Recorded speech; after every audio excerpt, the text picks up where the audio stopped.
নমস্কার, জয় মাতারা। আমি অ্যাস্ট্রো হিমাংশু ভাগ্যের দুয়ার থেকে আপনাদেরকে জানাই আন্তরিক শুভেচ্ছা ভালোবাসা। আজ আমি যে প্রেডিকশানটি করতে চলেছি, জাতকেরা হলে ডান হাতটিকে দেখুন আর জাতিকারা হলে বাঁ হাতটিকে দেখুন। আজকের বিষয়বস্তুটা কি জানেন?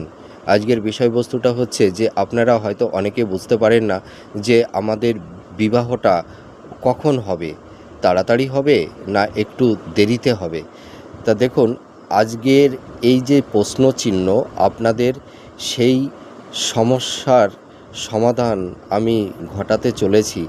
আপনারা আপনাদের নিজেদের হাত দেখেই বুঝে নিতে পারবেন যে আপনাদের বিবাহটা একটু তাড়াতাড়ি হবে না একটু দেরিতে হবে। দেখুন, প্রথমে আপনারা এই শনির আঙুলটিকে লক্ষ্য করুন আর এই বৃহস্পতির আঙুলটিকে লক্ষ্য করুন, দুটো আঙুল।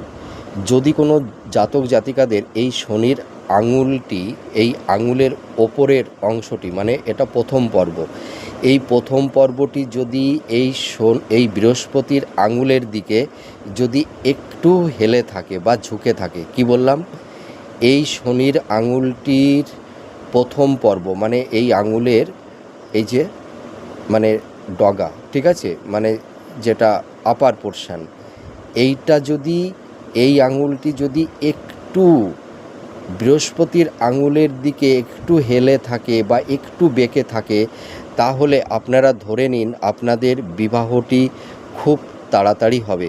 25 থেকে 30 বছরের মধ্যেই আপনাদের বিবাহ সংঘটিত হবে। এছাড়া আরেকটি উপায় দেখে আপনারা বুঝতে পারবেন, মানে আরেকটা মানে সাইন দেখে, এই যে বুধের ক্ষেত্রের নিচের দিকে এইখানে আমাদের বিবাহ রেখা উৎপন্ন হয়।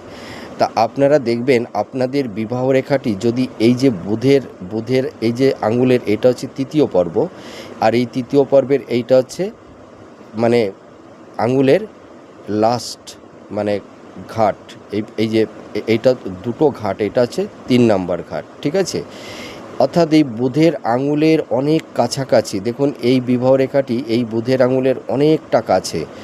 আপনাদের বিবাহ রেখাটি যদি বুধের আঙুলের অনেকটা কাছে বিবাহ রেখা তৈরি হয়, এইটা দেখেও বুঝতে পারবেন যে আপনাদের বিবাহ মানে খুব তাড়াতাড়ি হবে, ঠিক আছে। মেয়েদের ক্ষেত্রে 18 থেকে মানে 25-এর মধ্যেই বিবাহ তৈরি হয়ে যায়, আর ছেলেদের 25 থেকে 30-এর মধ্যে বিবাহ সংগঠিত হয়।